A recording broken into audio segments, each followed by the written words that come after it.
pinakamagandang health insurance sa Pilipinas? Tara, pag-usapan natin yan. Kahit kaninong agents or companies ka magtanong, I'm sure mag-a-agree sila sa akin dito. Bakit? Number 1, 30% ng kabuoang funds mo ay isosoli sa'yo after 5 years of term kung wala ka namang na-claim. Ibabalik sa iyo ito ng 30% ng buong buo. Number 2, pwede kang mag-claim up to 2 times. For example, meron kang 1 million coverage, pwede kang mag-claim ulit pag tinamaan ka ng critical illness. Meron pa itong enhanced cover at halimbawa na may naputol o nawala sa part ng katawan ng client. Meron din itong disability, toileting, washing, dressing, feeding, transferring, mobility.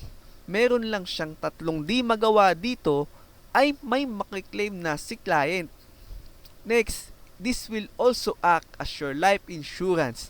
Meaning to say, yung 1 million benefits mo, it's something happened to you at hindi ka nakasurvive, your family will also receive additional 1 million pesos depende sa pinili mong plan. Ang maganda dito, pwede kang mamili between 5 years, 10 years, 15 years. Pwede kang mamili na hindi mo siya babayaran habang buhay. Last but not the least, kunyari tinamaan ka ng critical illness on your 3rd year, mawawave na yung succeeding premiums mo for the rest of your payment years. Kunyari, 20 years yung payment mo na pinili mo na hindi na kailangan magbayad kasi makaklaim ka na nung benefit mo at mawawave na ang succeeding premiums mo. Kung gusto mong may malaman pa tungkol dito, please comment the word Easy Health in the comment section below para matulungan kita. Thank you!